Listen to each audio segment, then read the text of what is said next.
On Animal Welfare Committee to order, and shockingly on time. I'm going to suggest that we take items 2, 3, 4, 7, and 8 on consent without objection. No objection. Okay. And so those items are on consent, approved on consent. We are going to continue item number 12 until our next PAW committee meeting. And let's begin with item number 1. Item number 1, Department of Animal Services report relative to raising rabbit adoption costs and mandatory microchipping. Thank you, Mr. Chair. Good afternoon. Good afternoon, Councilmember O'Farrell. John Chavez with the Department of Animal Services. The report before you is a proposal from our department to have mandatory microchipping for the rabbits. So in that case, the rabbits would be treated the same way that we treat dogs and cats. There would be an additional cost of $15 then to the adoption fee, so that would up it to $71. But in light of recent hoarding cases and the abandonment of animals, we believe that this would allow us to have more successful reunions between owners and rabbits. We also do have a recommendation in this report that the City Council direct the City Attorney to amend the municipal code so that it would be consistent with our recommendations. So long and the short of it, I'm happy to take any questions that you might have. Just a few little questions. How many rabbits do the shelters usually have at any given moment, and how many rabbits are usually adopted out? On the former question, Council Member, I'd have to get back to you at any one given time, but we adopt a little over 900 rabbits. At least that was our record last year. Now, according to the report, $40 of the rabbit adoption fee goes to a spay and neuter deposit. Yes. Why is it only a deposit? It's a deposit until, well, it's a way of getting the customer to put down $40, and then we use that money, that $40, to pay our outside vets with that $40. So it's a deposit until the surgery is done, at which point we use that deposit to pay the veterinarians that perform the surgery. And actually, on the microchipping, how often do rabbits get out? Because I assume the microchipping is because animals tend to escape from their homes. How often does that happen with rabbits? The problem with rabbits is catching them once they've escaped, because they're very difficult. I don't know how often they get out, but I do know that when we've had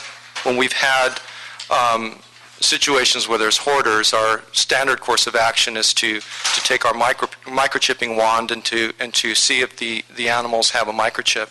And that's not normally the case with rabbits, and I think we're losing out on increasing the number of reunions with the owners. But I couldn't answer the first part, Council Member, in terms of how many of them escape. Our shelters, probably very few, because we put them in rabbit rooms, and they're guarded there, and we make sure the temperature is cool. We actually bought some freezers to freeze water bottles during the summertime. We put these frozen water bottles in their containers, in their shelters, so that they don't overheat too much. Yeah, I haven't had a lot of experience with rabbits, so I don't know if they're escape artists the way some other animals are. One last question. How much revenue do you expect their microchipping to generate? Under $14,000 for rabbits only. So relatively minor. Yes, that's correct. Minor dollar figure. Mr. O'Farrell, any questions? We want to save all the rabbits we can, right? Mm-hmm. I have a question for you. In terms of the ordinance, can you, and amending it, can you just walk us through that real briefly, and what kind of, how arduous of a task will that be? For us, it's very easy, because the city attorney would handle the drafting of the ordinance, but we would make sure, in working with the city attorney on what that language should be like, we would incorporate language such as mandatory microchipping for the rabbits. We would also include that the microchipping would be $15. Those are probably the two important things that we would be putting into that language. It would just be amending essentially the pricing structure in the LA Municipal Code, but I guess the language of mandatory market shipping and the $15 cost would be the two major things that we would ask the city attorney to incorporate into the Muni Code. Sounds like it's pretty straightforward and Yes. be done pretty promptly. Yes. Thank you. Okay, so we are just about to move the item, but first we have one speaker from the public, Phyllis Doherty. 2, 3, 4, 7.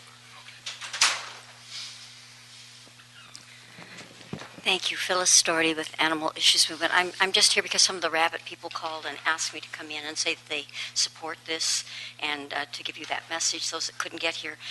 Personally, I think the microchipping, I'm hoping that this applies to everyone, all of the rescuers who take them out, as well as the public, because that's where it's important, is that they are already microchipped. If they do come up in a hoarding situation, then we know that those rabbits came from our shelters, and we need to watch whoever took the rabbits out. Beyond them, as far as them getting out, it's, like you said, it's rare, and even if they get out, getting them back is pretty hard. One of the other concerns is that rabbits are farm animals only in our municipal code. We do not have a category for rabbits as pets. Therefore, say as a landlord, if someone gets a dog or cat, I might allow it. If they get a rabbit and I don't like it, I can tell them you have to get it out of here because it's a farm animal. You can't have it here. So in order to be fair to them and also to impose limits, there are no limits on rabbits. So if we want to really treat them as pets and make life good for them, the microchipping and the limits and providing, we've already done some wording on it, providing a category for them as domestic pets would go a long way toward that. We have the categories in federal and state law that make it very, very easy. The objections in the past have been the rescuers, because they sometimes have far, far more than the limit. I mean, way, way beyond with rabbits. It's not just like with dogs and cats because they're so quiet. So you might want to look at making sure that they're microchipped before they go out on rescue as well as to the public. Thank you. And we will move that item without objection. Item number 5.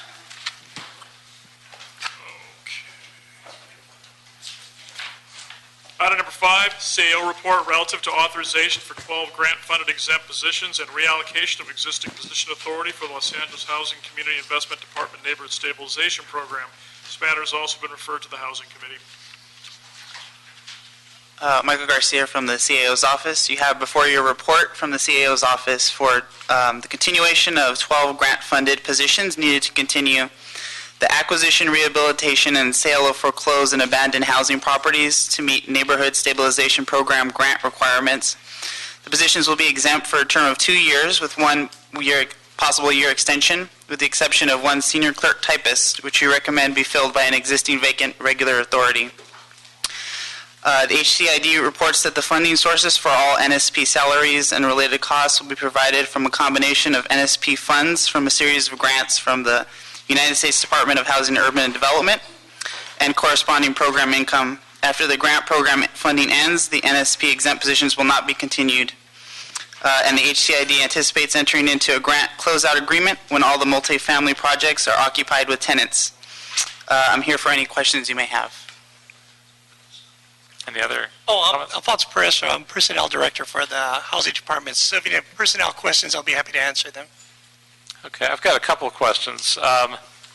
First of all, is the city putting up the funding for these positions and getting reimbursed from the grant and program funding, or is there funding in an NSP account to pay for the positions? And if we're getting reimbursed, when does the reimbursement occur? Let me get one of the program managers. They can better answer that than I can.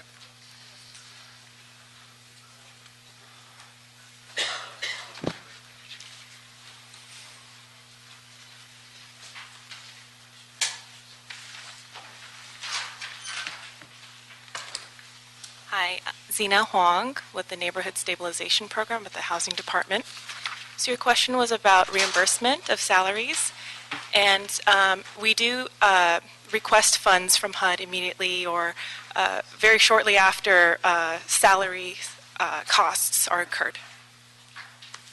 Thank you. And for the record, we are joined by Councilmember Fuentes. In terms of funding these positions, the department's relying on program income from the sale of houses, partly as I understand it. What happens if those homes don't sell? Well, we partner with a nonprofit organization, Restore Neighborhoods Los Angeles, and we target these homes to home buyers that are 50 to 120% of AMI. So the strategy to target these homes has been multifaceted. So we do have opportunities to reduce the cost of the sales price if homes are being left on the market for, a significant period of time. So eventually they'll sell one way or the other, just might take a slightly reduced price or some such thing. That's correct. Okay, and last question. I noticed one of these positions was transferred to the DWP and was no longer is with the city. How does this position get transferred as an exempt grant-funded position? For that particular position, the person was a management assistant who applied to be a meter reader at the Department of Water and Power. So it was a normal city hiring process. Okay. Any other questions, colleagues? Thank you. If not, that item will pass without objection. Thank you. Thank you. Item 6. Item number 6, Department of General Services report relative to request for exemption from civil service, one construction estimator pursuant to Charter Section 1001D2.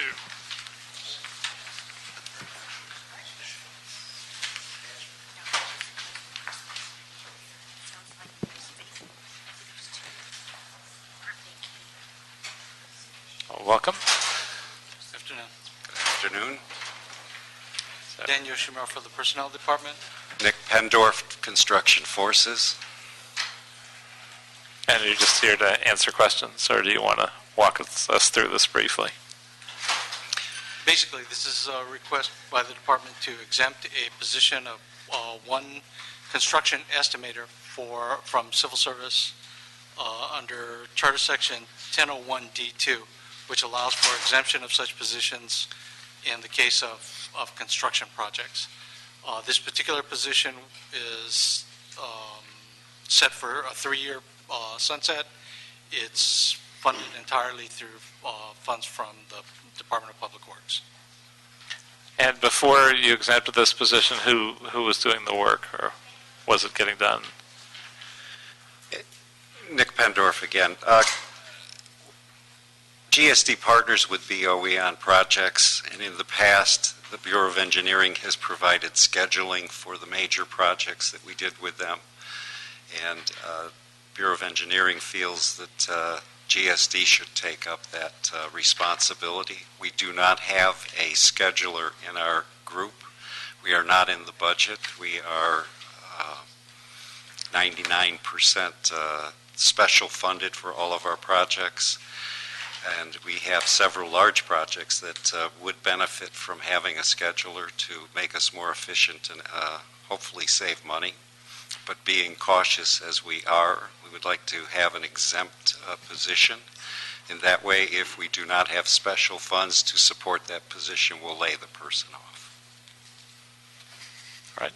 Questions, colleagues? If not, we'll move that item forward. Thank you. Without objection. Thank you. Thank you. Let's see. Item number 9. Item 9, Personnel Department report relative to the Consolidated Reasonable Accommodation Report for the fourth quarter of fiscal year 2013-14.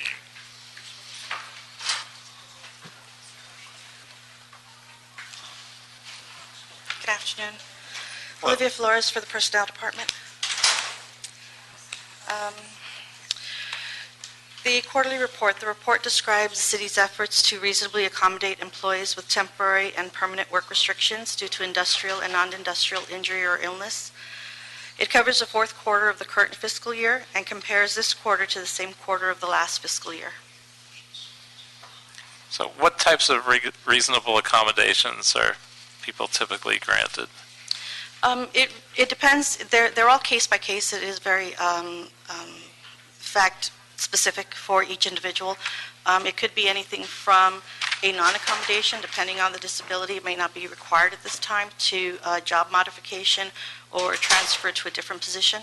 But they all, like I said, it's case by case. And is there a follow-up to evaluate how well we've done that after it's done? There's a follow-up with the employees as far as the effectiveness of the accommodation. And if it's not effective, then we continue with the interactive process and try to resolve it in a different way. Very good. Any comments, members? If not, that item will move forward without objection. Thank you. Let's combine item 10 and 11.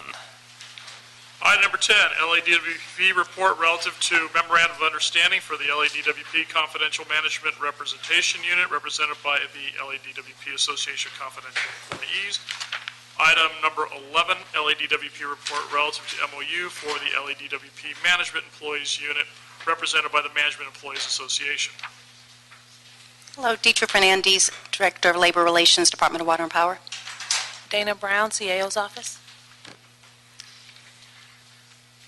Anything you'd like to Okay, yes. say before we start? Of course, the two MOUs is for Association of Confidential Employees, which is 10 members in DWP. The Management Employees Association is approximately 350 members.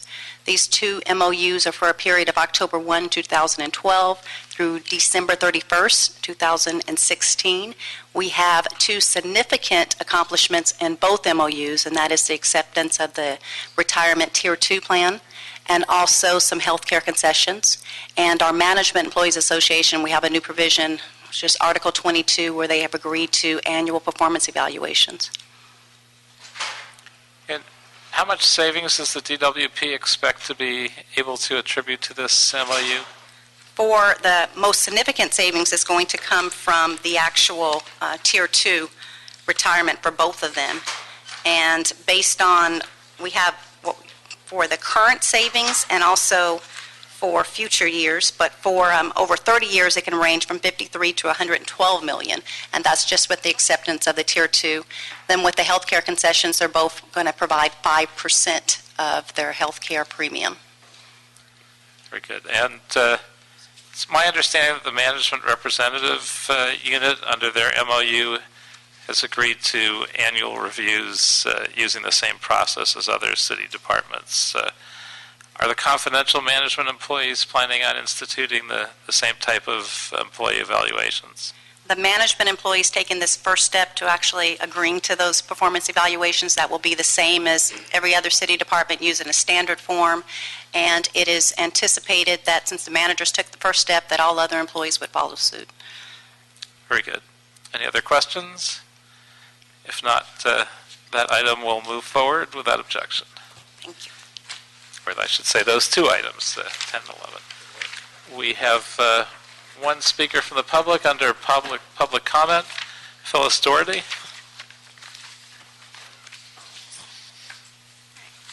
Phyllis Doherty with the Animal Issues Movement. I want you to know that our animal control officer that was attacked very, very savagely by the American Bulldog, actually both of them, but the one of them is the one that really hurt her, is still out, and she's having to go to a hand specialist now because bulldogs in particular, when they grab, they rip and tear a lot of flesh, do a lot of damage, where their average dog will bite and release.